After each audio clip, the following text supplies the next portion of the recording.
Good morning student. बेटा हमारी पहली जो यूनिट थी सवाल वो अपनी कंप्लीट होगी बेटा। अब दूसरी यूनिट लेते हैं इस पेपर की।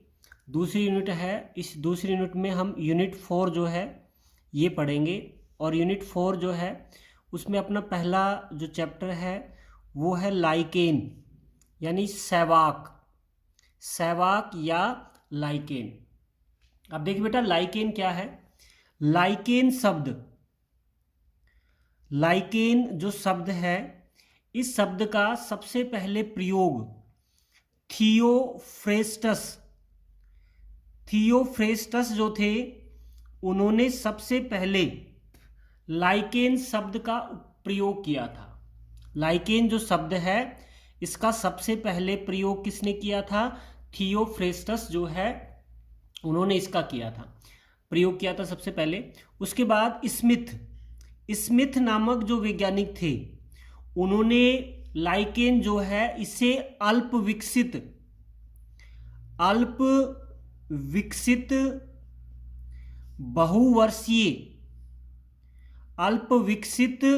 बहुवर्षीय वायवीय पादप कहा। वायुवीय पादप किसने कहा? स्मिथ ने। स्मिथ जो थे उन्होंने लाइकेन जो है उसको अल्प विकसित बहुवर्षीय वायवीय पादप कहा। जबकि लाइकेन जो नाम है ये किसने दिया था? थियोफ्रेस्टस जो है उन्होंने दिया था। तो लाइकेन शब्द थियोफ्रेस्टस ने और स्मिथ जो थे उन्होंने इसे अल्प विकसित बहुवर्षीय वायवीय पादप कहा। ठीक बेटा। उसके बाद जो लाइकेन है इसके गुण पढ़ते हैं। क्या गुण होते हैं लाइकेन के? तो लाइकेन जो है इसका पहला गुण, लाइकेन जो है ये शैवाल और कवक जो है उनका सहजीवन होता है। शैवाल व कवक का सहजीवन जो है वो क्या कहलाता है? लाइकेन कहलाता है। शैवाल और कवक का सहजीवन। ठीक है बेटा, ये पहला हो गया। दूसरा है लाइकेन में जो शैवाल अंश होता है, शैवाल का अंश या जो भाग होता है उसे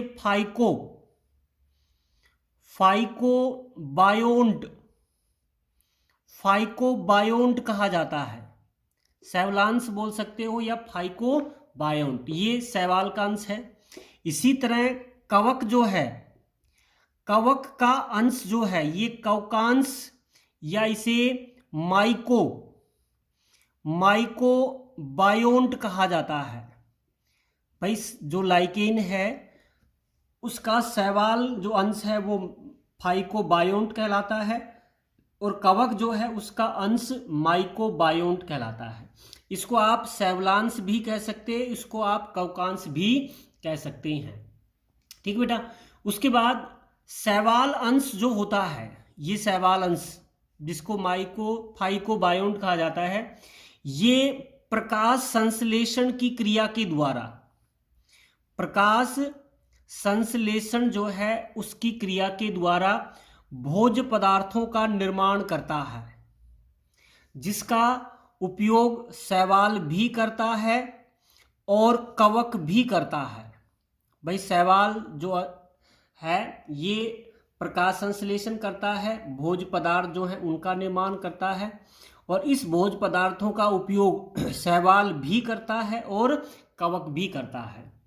जबकि कवकांश यानी कवका जो अंश होता है इसका कार्य है ये भूमि से जल व खनिज लवण जो हैं उनका अवशोषण करता है तथा शैवाल जो है उसको सुरक्षा प्रदान करता है। ये दो कार्य कौन करता है? कवकांश करता है, जो भूमि से जल व खनिज लवणों का अवशोषण करेगा, और शैवाल जो है उसको सुरक्षा प्रदान करता है। ठीक है बेटा, ये दूसरी विशेषता हो गई। तीसरी विशेषता जो है इसकी वो हम बात करते हैं। शैवाल जो अंश होता है, शैवाल अंश जो होता है इसमें समानता एक तो क्लोरोफाइसी वर्ग की जो शैवाल हैं वो आती हैं। साथ में नील हरित शैवाल जो हैं ये आती हैं, यानी साइनोफाइसी। क्लोरोफाइसी और साइनोफाइसी के सदस्य आते हैं शैवाल अंश में। और कवक अंश जो होता है, इस कवक अंश में जो है एस्कोमाइसिटीज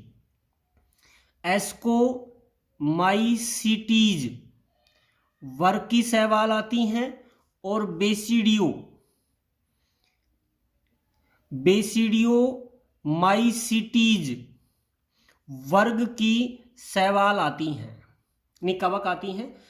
कवक में कौन से आएंगी? एस्कोमाइसिटीज की और बेसिडियोमाइसिटीज वर्ग की कवक आती हैं। और शैवाल क्लोरोफाइसी और नील हरित शैवाल यानी साइनोफाइसी की कवक इसमें आती हैं। ठीक बेटा। कई बार क्या होता है, अपवाद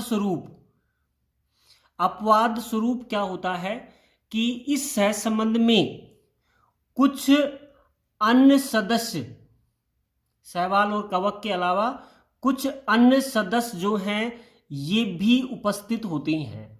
अपवाद स्वरूप होता है। समानतः तो लाइकेन में शैवाल और कवक ही उपस्थित होते हैं, लेकिन अपवाद स्वरूप कुछ अन्य सदस्य भी इसमें उपस्थित हो सकते हैं। ठीक है बेटा, ये तीसरा हो गया। नंबर 4 की बात करें तो आकारकीय दृष्टि से, आकारकीय यानी बाह्य जो दृष्टि है उस आकार की दृष्टि से लाइकेन का जो थैलस होता है, ये थैलस परपटी में हो सकता है। आकार की दृष्टि से जो लाइकेन का थैलस है वो परपटी में हो सकता है, परनिल हो सकता है, परनिल भी हो सकता है और छुपिल भी हो सकता है। कैसा हो सकता है इसका थैलस? परपटी में हो सकता है, परनिल हो सकता है और छुपिल हो सकता है। ठीक बेटा। उसके बाद नंबर 5वीं विशेषता की बात करें तो लाइकेन जो है इसमें अलैंगिक जो जनन होता है इसमें संयुक्त रूप से विशिष्ट संरचनाएं बनती हैं। जब लाइकेन में अलैंगिक जनन होता है तो अलैंगिक जनन के दौरान संयुक्त रूप का मतलब लाइकेन में जो शैवाल है और कवक है इनके संयुक्त रूप की संरचनाएं अलैंगिक जनन के दौरान में बनती हैं। वो संरचनाएं कौन सी हैं? जैसे पहली जो संरचना है वो है इसीडिया। दूसरी जो संरचना है उसमें ये है सोरेडिया। ये दो संरचनाएं बनती हैं, सोरेडिया और इसीडिया। ये दो अलैंगिक संरचनाएं हैं जो संयुक्त रूप से इनमें बनती हैं। किनमें? लाइकेन में। ठीक है बेटा, ये 5 नंबर हो गया। नंबर 6 जो है उसकी बात करें तो लाइकेन जो है इसमें लैंगिक जनन जब होता है तो लैंगिक जनन में केवल कवक अंश ही भाग लेता है, केवल कवक अंश ही भाग लेता है, शैवाल अंश इसमें भाग नहीं लेता है। अलैंगिक जनन में तो दोनों संयुक्त रूप से भाग लेते हैं, लेकिन जब लैंगिक जनन होता है तो उसमें केवल कवक अंश ही भाग लेता है, शैवाल अंश भाग नहीं लेता है। ठीक है बेटा। नंबर 7 की बात करें तो जो लाइकेन जो होता है इसमें स्त्री जननांग जो होता है वो स्त्री जननांग कार्पोगोनियम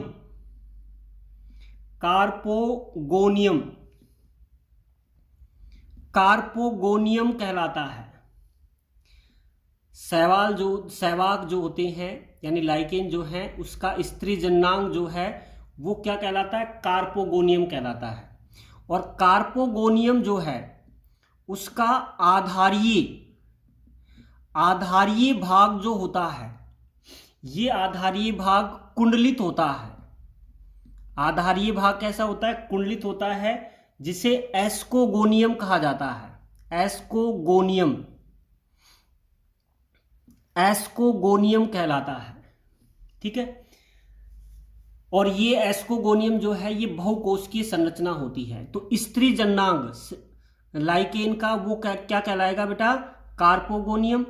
और कार्पोगोनियम का आधारीय भाग जो कुंडलित होता है वो कहलाता है एस्कोगोनियम कहलाता है। ठीक है बेटा। तो ये है इसका स्त्री जननांग। तो ये आपने 7 विशेषता इनकी पढ़ी। उसके बाद 8वीं विशेषता हम लेते हैं, और वो 8वीं विशेषता क्या है कि जो लाइकेन होती हैं उसमें नर जननांग जो होता है, मादा जननांग हमने पढ़ लिया, नर जननांग जो होता है इसकी आकृति फ्लास्क के समान होती है। कैसी होती है? फ्लास्क के समान होती है, जिसे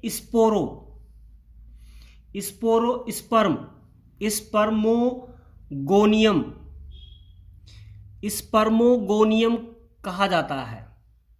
स्पर्मोगोनियम ये क्या है? नर जननांग है जो फ्लास्क की संरचना में बनते हैं, जिसे स्पर्मोगोनियम कहा जाता है। स्पर्मोगोनियम जो है इसमें अचल नर युग्मक पाए जाती हैं, जिन्हें स्पर्मेटियम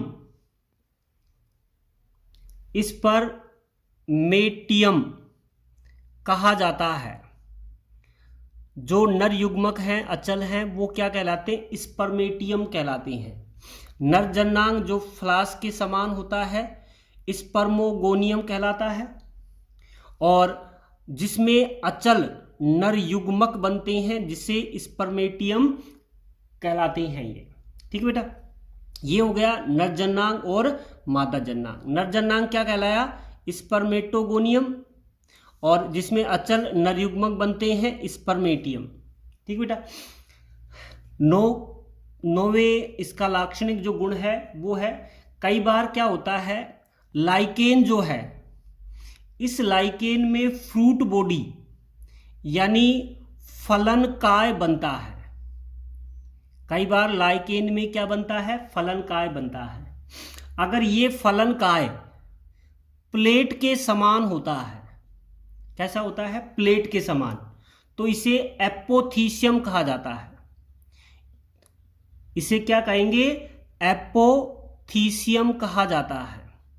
अगर फलनकाय प्लेट की आकृति का है तो वो एपोथीसियम कहलाता है। ठीक है। अगर जो फलनकाय है ये फ्लास्क के समान होता है, किसके समान है? फ्लास्क के समान होता है, तो इसे पेरीथीसियम कहा जाता है।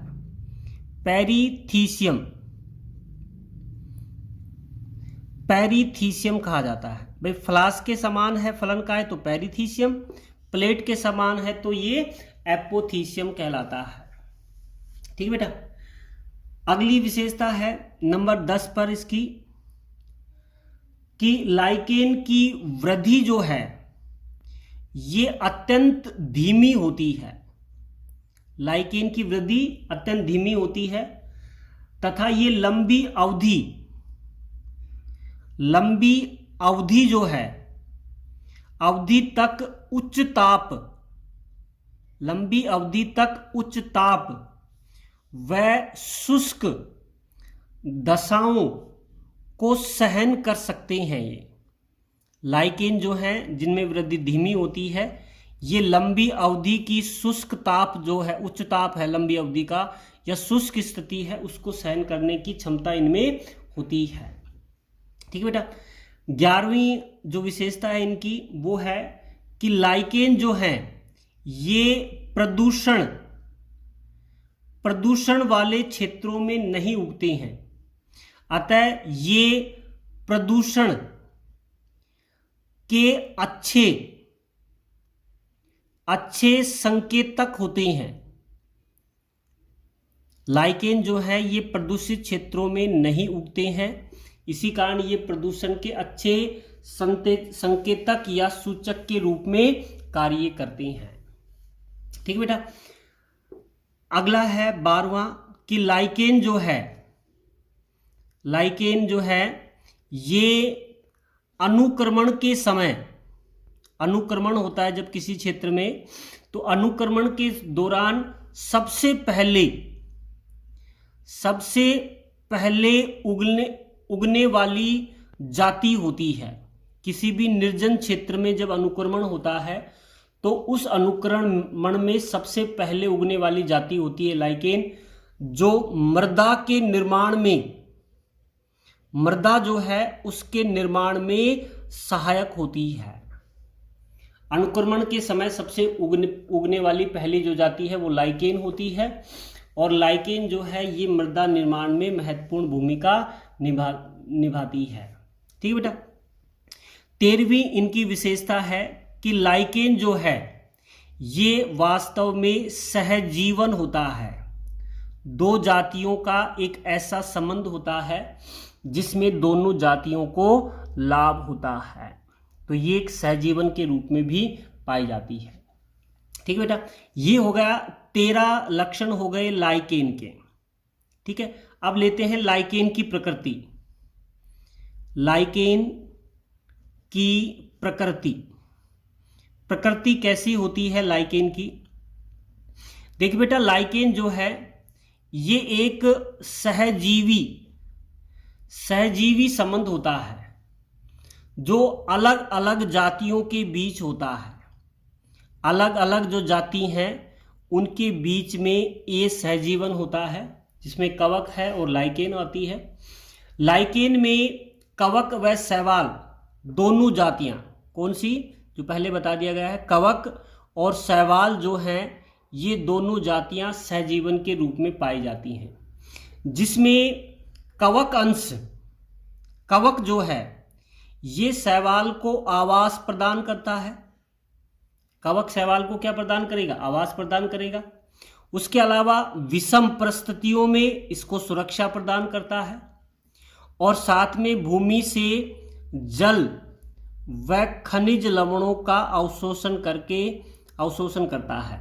तो ये कवक जो है लाइकेन में ये शैवाल को आवास प्रदान करेगा, विषम परिस्थितियों में इसको सुरक्षा प्रदान करेगा, भूमि से जल व खनिज लवण जो है उनका अवशोषण करता है। ठीक है। इसी प्रकार अगर हम शैवाल की बात करें तो शैवाल क्या कार्य करता है लाइकेन में? शैवाल अंश जो है ये प्रकाश संश्लेषण का कार्य करता है। कौन सा कार्य करेगा बेटा? प्रकाश संश्लेषण, यानी भोजन का निर्माण करता है। ठीक है। और साथ ही वायुमंडलीय जो नाइट्रोजन है उसका स्थिरीकरण भी करता है। शैवाल जो है ये वायुमंडलीय नाइट्रोजन का स्थिरीकरण भी करती है, और साथ में ये प्रकाश संश्लेषण का कार्य करती है। ठीक बेटा। ये है लाइकेन की प्रकृति, यानी शैवाल क्या कार्य करता है इसमें और कवक क्या कार्य करता है। ठीक बेटा। अब अगला टॉपिक है, ये इतनी होगी इसकी लाइकेन की प्रकृति। अब आता है लाइकेन का आवास।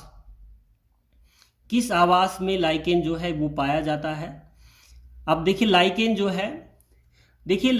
जो है इसकी विश्व में 450 वंश पाए जाते हैं। वंश जो हैं वो कितने हैं? 450 वंश हैं लाइकेन के, और 16,000 जातियां इसकी पाई जाती हैं। लाइकेन जो है इसकी विश्व में 450 तो वंश हैं, और जातियां कितनी हैं? 16,000 जातियां पाई जाती हैं, जो पृथ्वी के विभिन्न आवास जो हैं उनमें पाई जाती हैं। पृथ्वी के विभिन्न आवासों में ये पाई जाती हैं। लाइकेन जो है ये मुख्य रूप से जो वृक्ष जो होते हैं उनकी ऐसी छाल पर उगती है जो गलने लग जाती है, गलने लग गई हो। वृक्षों की ऐसी छाल जो धीरे धीरे गलने लग गई है उस पर लाइकेन उगती है। ठीक है। उसके अलावा जो लाइकेन है ये ह्यूमस युक्त मृदा जो है उस पर भी उगती है।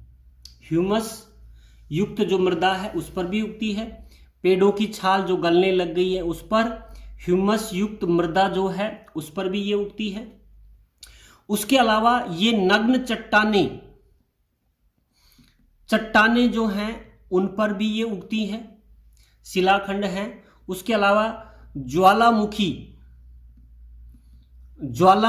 जो है उसके लावा, ठंडा जो लावा है उस पर भी ये उगती है।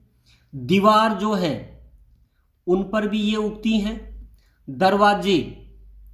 दरवाजे जो हैं उन पर भी ये उगती हैं। और ठंडे बर्फीले जो स्थान हैं उन पर भी लाइकेन उगती हैं। तो लाइकेन कहाँ उगती हैं?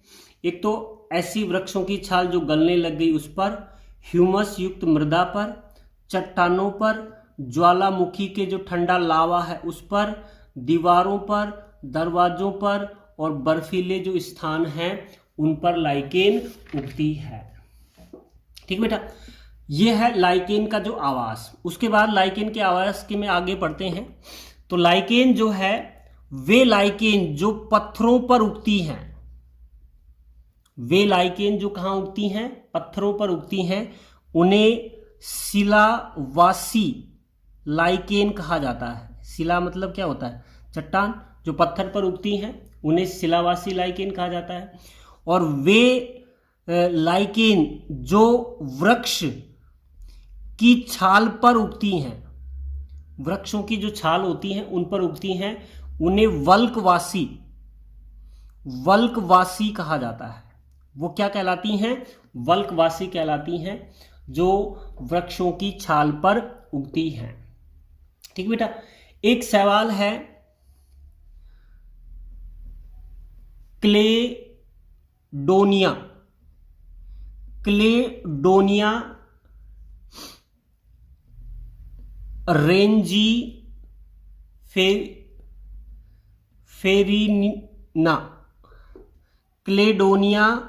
रेंजीफेरिना जो है इसे रेनडियर मोस कहा जाता है। ये रेनडियर मोस कहलाती है।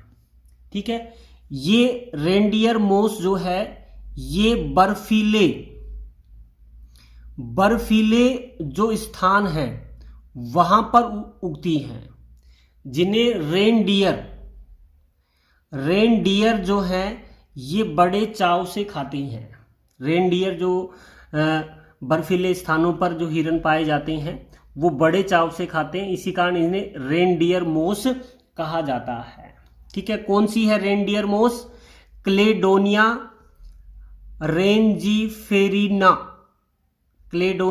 रेंजीफेरिना, जिसे रेनडियर मोस कहा जाता है, जो बर्फीले स्थानों पर उगती है। और रेनडियर जो होता है इन्हें बड़े चाव से खाता है। ठीक बेटा, तो ये हो गए जो शैवाल जो हैं यानी लाइकेन जो हैं उनके सामान्य लक्षण हो गए। उसके अलावा लाइकेन की प्रकृति हो गई और लाइकेन का आवास हो गया। ठीक है बेटा, आज के लिए इतना ही। Thank you.